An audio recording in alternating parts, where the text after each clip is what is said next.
फक्त railway station जे आहे ते थोडं अलीकडे येईल, पुलाच्या अलीकडे जर आलं तर अतिशय सुंदररित्या त्या नवीन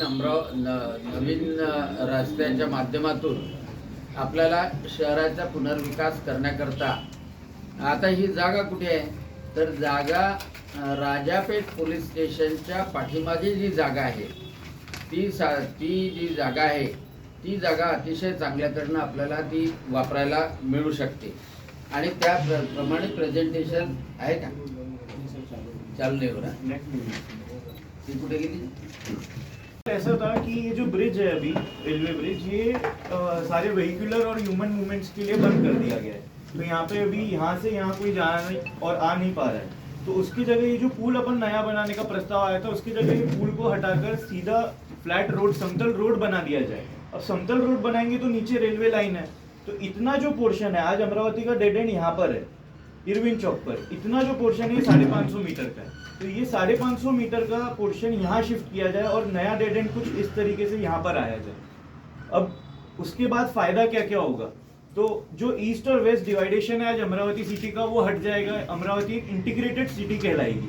साथ ही साथ अब ये स्टेशन है तो अब नया स्टेशन कहाँ पर देंगे तो राजापेठ पुलिस स्टेशन के पीछे और जहाँ पे अमरावती म्युनिसिपल जोन 2 की बिल्डिंग है, अमरावती म्युनिसिपल जोन 2 की जो बिल्डिंग के पीछे जो डंपिंग यार्ड आज यूज हो रहा है एज अ डंपिंग यार्ड की जगह वो जो जगह यूज हो रही है वहां पर अब ये जो जगह है अभी एग्जिस्टिंग अपनी ये है 18,000 स्क्वायर मीटर। ये जो प्रपोज जगह बताई है ये 22,000 स्क्वायर मीटर। तो 4,000 स्क्वायर मीटर ज्यादा बड़ी जगह अपने को मिलेगी और नया नेक्स्ट जनरेशन रेलवे स्टेशन अपन बना पाएंगे। आज सिटी को सिर्फ एक तरफ से ही रेलवे स्टेशन को एंट्री है। ये प्रपोजल के अंदर अपन ने अलग अलग एंट्रीज और अलग अलग एग्जिट बताई हुई है तो उसका एक डिटेल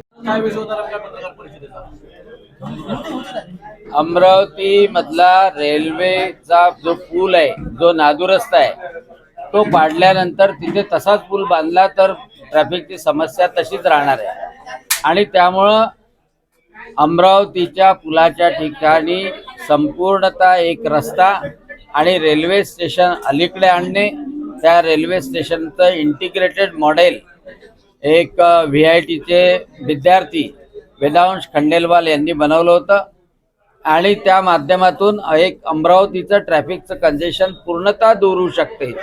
बिझनेस हब म्हणून बनू शकतं, IT हब म्हणून बनू शकतं। तर त्या दृष्टीनं आजची पत्रकार परिषद होती आणि त्यामध्ये खर्च सुद्धा वाढणार नाही। जेवढ्या खर्चात पूल बांधला जातो तेवढ्या खर्चातच या सगळ्या गोष्टी होणार आहे। याचं प्रेझेंटेशन माननीय मुख्यमंत्री देवेंद्रजी फडणवीस, केंद्रीय मंत्री नितीनजी गडकरी यांना दिलं। त्यांनी याला हे रिकमेंड रेल्वे मंत्री अश्विनीजी वैष्णव यांना केलेलं आहे। आपले पालकमंत्री चंद्रशेखरजी बावनकुळे यांनी सुद्धा रिकमेंड केलेलं आहे। याची संपूर्ण माहिती मी माझ्या फेसबुक अकाउंटवर PDF च्या रूपामध्ये टाकतोय। आपणही सगळ्यांनी ती पाहावी।